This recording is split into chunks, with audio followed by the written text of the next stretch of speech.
ሰላም ሰላም ወዳጆቻችን ይህ ያያ ስፖርት ነው። እንግዲህ ቸልሲ ዛሬ ወደ ግማሽ ፍጻሜ ለማለፍ በሩብ ፍጻሜው ካርዲፍ ሲቲን የሚገጥም ይሆናል። ከሜዳ ውጭ ተጠባቂ ጨዋታ ነው። ወደ ግማሽ ፍጻሜ ለማለፍ ቸልሲ የሚያደርገው ተጠባቂ ጨዋታ ይሆናል። ታዲያ በዚህ ፕሮግራማችን ስለዚህ ጨዋታ ቅድመ ጨዋታ እናቀርባለን። የኤንዞ ማሬስካ ውዝግብ ወዳጆቻችን እንደቀጠለ ነው። በዛ ጉዳይ ላይ የምንላችሁ ነጥቦች ይኖራሉ። ታዲያ ያያ ስፖርትን ላይክ፣ ሼር፣ ኮሜንት፣ ሰብስክራይብ ማድረጋችሁን አትርሱ። የናንተን ማስተያየት እጠብቃለሁ። እስቲ ሙሉ ፕሮግራሙን አዳምጡትና ኤንዞ ማሬስካ በቸልሲ ቢቆይ ወይስ ሌላ አሰልጣኝ ቢመጣ ምን ትላላችሁ? የናንተን አስተያየትና ኮሜንት የምጠብቅ ነው የሚሆነው። የኔ ግን በግልጽ ነው የምናገረው። ኤንዞ ማሬስካ የሰሯቸው ያለፉት 4 ጨዋታዎች ላይ የሰሯቸው ስህተቶች አሉ ቸልሲ ላለማሸነፉ ምክንያት የሚሆኑ። ነገር ግን ኤንዞ ማሬስካን ብቻ መውቀስ የቸልሲ መፍትሄ አይደለም።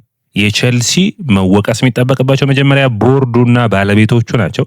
ከዛ በመቀጠል ምክንያቱም ኤንዞ ማሬስካ የሚፈልገውን በክረምቱ ድጋፍን ስላላደረጉለት፣ በመቀጠል ደግሞ መወቀስ የሚጠበቅበት ኤንዞ ማሬስካ ይሆናል። ኤንዞ ማሬስካ ሲወቀስ ግን ባለው አቅም ነው። ኤንዞ ማሬስካ ተጫዋቾቹ የተለያየ ኳሊቲ፣ አሁንም ቢሆን በኔ እይታ በእንግሊዝ ፕሪሚየር ሊግ ካሉት ቡድኖች የቸልሲ ምን ያክል ምርጥ ስኳድ አለው ብላችሁ ብታዩት፣ ከስኳዱ ጥሩ ስብስብን ካቋቋምክለት በኋላ ከአሰልጣኙ የሚፈልገውን አምጣ፣ ከዛ የሆነ ነገር ፍጠር ማለት የሚቻል ነው የሚሆነው።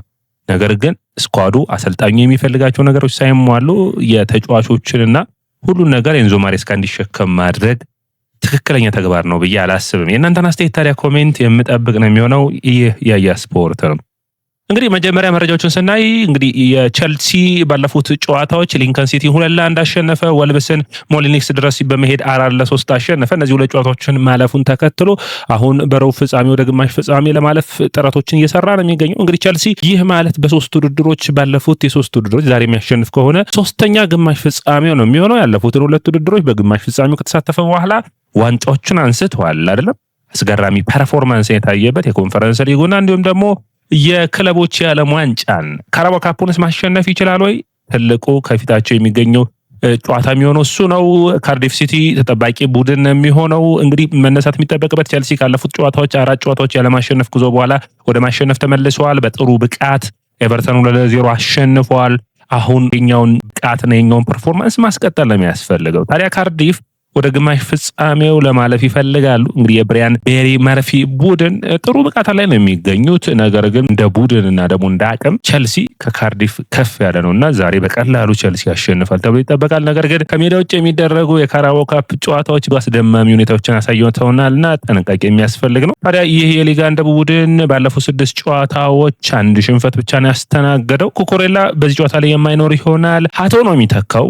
ፊሊፕ ዮርገንሰን፣ አቺምፖንግ፣ እንዲሁም አንድሬ ሳንቶስ እንዲሁም ጊተንስ እና ካይሴዶ ድሎችን ያገኛሉ ተብሎ ይጠበቃል። የዴላፒ ሱጎ እንዲሁም ደግሞ ኮልዌል እና ፓልመርም በዚህ ጨዋታ አይኖርም። ላቪያን ጨምሮ እነዚህ ተጫዋቾች የማይኖሩ ይሆናል። ጉይ የማጥቃት መስመሩ ይመራል ተብሎ ይጠበቃል። እንግዲህ ኦማር ኪልመን ዋና ቡድኑን ወይም እናት ክለቡን የማይገጥም ይሆናል። ግምት ያስተላለፉ ምን ይሆናል ብለን ስናስብ ሳንቼዝ ዛሬ ተቀማጭ ቤንች ይሆናል። ፊሊፕ ዮርገንሰን፣ አቺምፖንግ፣ ቶሲን አድራባዮ፣ ባዲያሺል እና ሃቶ ከላካይ መስመር ነው የሚመሩ ይሆናል። ቶሲን የመጨረሻ እንግዲህ እድል ይኖረዋል። በዚህ ደካማ ብቃት የሚያሳይ ከሆነ ግን እንግዲህ የቸልሲ መውጫ በር ከሚጠበቁ ተጫዋቾች ውስጥ አንዱ ይሆናል ብዬ አስባለሁ። ካይሴዶ ከባለፉት ሳምንታት ቅጣት ስለሚመለስ ሪትሙን ለማምጣት ይህንን ጨዋታ ማሳተፍ ያስፈልጋል ብዬ አስባለሁ። አንድሬ ሳንቶስ አብሮት የሚሰለፍ ይሆናል። ቦናናቴ፣ ስቴፋ ዊሊያን፣ ማርክ ጉይና ባይኖ ጌተንስ የማጥቃት መስመሩን የሚመሩት ይሆናል ተብሎ ይጠበቃል። በሰፊ ልዩነት ቸልሲ የማሸነፍ አቅም ይኖረዋል። ነገር ግን ወደ ቀጣይ ጨዋታ ማለፍ ትልቁ ተመራጭ ሂደት ነው የሚሆነው። እንግዲህ ኤንዞ ማሬስካ ትናንት ተናግረዋል። የተናገርኩትን ተናግሬያለሁ፣ ምንም የተለየ ነገር የለም የሚል አስተያየታቸውን ሰጥተዋል። ነገር ግን አሁን ዴቪድ ኦርነስቲን ነገሩን ለማብራራት ሞክረዋል። እንግዲህ የተከሰተው ምንድነው? ዴቪድ ኦርነስቲን እንዳለው የአትላንታ ጨዋታ በኋላ ነው። እንግዲህ በየጨዋታዎቹ መጨረሻዎች ላይ ሁሌም ስብሰባዎች ይደረጋሉ ታውቃላችሁ፣ ከስፖርቲንግ ዳይሬክተሮቹ ጋር እና ስፖርቲንግ ዳይሬክተሮቹ በተናገሩት ንግግር ደስተኛ አይደሉም። ኤንዞ ማሬስካ ያንን ተከትለው ነው እንግዲህ ያንን ቃል የተናገሩት። በ48 ሰዓታቶች ውስጥ እኔን ማለት የአሰልጣኝነቴን የሚጠይቅ ኩዌሽን የሚያደርግ ነው የሚል ነው ተቃውሟቸው። ታዲያ ይህ ሌላ ሁኔታ ውስጥ የሚያስገባን ይመስለኛል። ኤንዞ ማሬስካ ምን አይነት ውሳኔዎችን ሊወስኑ ይችላሉ የሚል ነው እንግዲህ የሚሆነው። ስለዚህ ኤንዞ ማሬስካ ባለፉት ጊዜያቶች እንግዲህ ከቀየሩት አንዱ ምንድነው ኤጀንታቸውን ቀይረዋል። ዮርጌ ሜንዴዝ ነው እንግዲህ ሜንዴዝ ደግሞ ከሆነ ደግሞ ያው በሁሉም ቡድኖች እንድትፈለግ ያደርጋል። ኤጀንት ለሚሆንባቸው ሰዎች በጣም ከፍተኛ የሆነ ጠንካራ ስራውን የሚያሳይ ጥሩ ከሚባሉ ኤጀንቶች ውስጥ አንዱ ነው። ታዲያ እዚህ ጋር ሌላኛው የሚነሳው ቸልሲ ይህንን አሰልጣኝ ሊለቀው ነው ወይ ካላችሁ ቸልሲ እንግዲህ ታውቃላችሁ በአሰልጣኝ የሚመራ አይደለም። አሰልጣኝ ኮች ነው። በቃ የዋናው ቡድን አሰልጣኝ ብቻ ነህ። ዝውውር ላይ ከፍተኛ የሆነ ድርሻ አይኖርህም። ሙሉ በሙሉ ቡድን መር ነው የቸልሲ ኃላፊነት። ስለዚህ ደስ ሲላቸው አሰልጣኙም ሳያስፈቅዱ ተጫዋቾችን ማስፈረም የሚችሉት እንግዲህ ይህ በሌሎች ክለቦች አይደለም። ለምሳሌ ፔፕ ጋርዲዮላ ያልፈቀደው ወይም ደግሞ ማይክል አርቴታ ሌላም አርነ ስሎትን ምናምን ስጠይቁ እነዚህ ማናጀሮች ናቸው። ውሳኔዎችን ራሳቸው ነው የሚወስኑት። እዚህ ላይ ኤንዞ ማሬስካ ልዩነት አላቸው። ስለዚህም ነው አንዳንዴ በእኔ ላይ ጣልቃ እየገቡ ነው የሚል ተቃውሞ ያለው ሀሳብ ይመስለኛል። ስለዚህ እዚህ ላይ ነው ውሳኔዎች የሚያስፈልጉት። ማሬስካን እንግዲህ 5 ዓመት ነው ያስፈረመው ቸልሲ 2ኛ ዓመት ላይ ነው የሚገኘው። በኔ እይታ ዘንድሮ ፈራሚዎቹ ልክ አልነበሩም። ፈራሚዎቹ ጥሩ ናቸው አይደሉም? በጣም ጥሩ ናቸው። አሊያንደር ጋርናቾ፣ ባይኖ ጊተንስ በጣም የሚደንቁ ጥሩ ክህሎት ያላቸው ተጫዋቾች ናቸው ብዬ አስባለሁ። ነገር ግን የኔ እይታ ደግሞ በእንግሊዝ ፕሪሚየር ሊግ ላይ እሳቸው ያላመዷቸውን በጥሩ ሁኔታ ባለፈው ዓመት የያዟቸውን የለመዱላቸውን 23 እና 24 ዓመት ላይ የሚገኙትን ጃክሰን ማዱዌኬን አይነት ተጫዋቾችን ተለቀና ሌላ ገና ማሰልጠን የምትችለው ከዚህ በፊትም እንዳብራራሁት 2 እና 3 ዓመት ጊዜ የሚፈጁ ተጫዋቾችን ማምጣት ጋርናቾ በቸልሲ ቤት ሊፈጅ የሚችልበት አቅም ይኖረዋል ብዬ ስለማስብ ነው። እነዚህ ውሳኔዎች ላይ ማየት የሚጠበቅበት ይመስለኛል። ኤንዞ ማሬስካን ብቻ መውቀስ ምንችል አይደለንም። አሁንም ሌላ አሰልጣኝ ቢመጣ አንደኛ አሰልጣኞች የት ይገኛሉ? ደልማቻችን በጣም አሳሳቢ የሚያደርገው እኮ አሁን በዝውውሮች ላይ ከፍተኛውን አሁን ዣቪን ነው አንዱ ሊመጣ የሚችለው። ነገር ግን ቸልሲ በሚፈልገው አቅም ይመጣሉ ወይ የሚለው ትልቁ ጥያቄ ሆኖ መነሳት የሚጠበቅበት ነው። ያ ማለት ኮች ብቻ በመሆን ያንን ተስማምተው የሚመጡ ምን ያክል ይሆናሉ የሚል ነው። ማስሮ የቴሌግራፉ ደግሞ አንዳንድ ሀሳቦችን አጠናክሯል። አንደኛ በየጨዋታው ካለቀ በኋላ ንግግሮች ቢኖሩም ነገር ግን አሁን አንደኛ አሰልጣኙን የወቀሱበት ለምን በጣም ሮቴሽን ታደርጋለህ የሚል ሀሳብ ነው የቸልሲ ኃላፊዎች የተናገሩት። ነገር ግን የተሻለ ጥራት ያላቸው ተጫዋቾች ቢመጡለት ደግሞ ያንን ማድረጉ ከውጤታማ ያደረገው ነው። ሁለተኛ ምንም እንኳን የቸልሲ ይሄ ብሉኮ ኃላፊዎች ብዙዎቹ የቸልሲ ደጋፊዎች ባይስማሟባቸውም ማሬስካ ግን በቸልሲ አካባቢ ጥሩ ንፋስ እንዲነፍስ አድርገዋል። በስታንፎርድ ብሪጅ ደጋፊዎች እንዲደግፏቸው ዋንጫዎችን ማንሳት ችሏል። ከፖተር እና ከፖቼቲኖ በተሻለ መልኩ ፖተርም ፖቼቲኖም የተባረሩበት መንገድ ልክ ነው ማለት የሚቻል ነው የሚሆነው።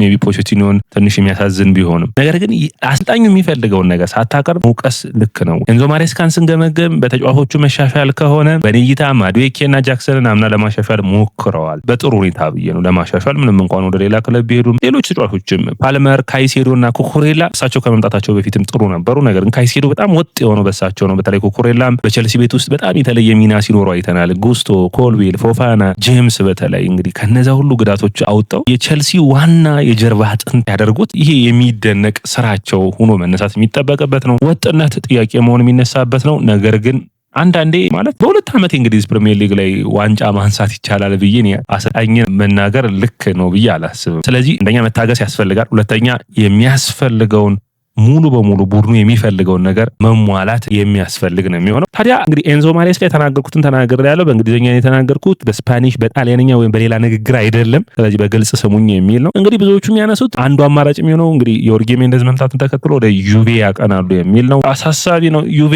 በጣም ከተስማማቸው የድሮ ቡድናቸው ነው። አብረው ተጫውተዋል። በዩቬ ጥሩ ጊዜን አሳልፏል። ስለዚህ ሊሄዱ የሚችሉበት ሂደት ይኖራል። ነገር ግን የፖል ስታሌ፣ ሊ ስቱዋርት እና ኢግባሊ ከቶዲ ቦይል ጋር ያለው ልዩነት አለ አይደለ? አሁን ሜዳ ላይ የሚፈጠሩ ነገሮች ሊኖሩ ይችላሉ ብዬ አስባለሁ። ቸልሲ በብዙ ሰዎች ነው የሚዞረው።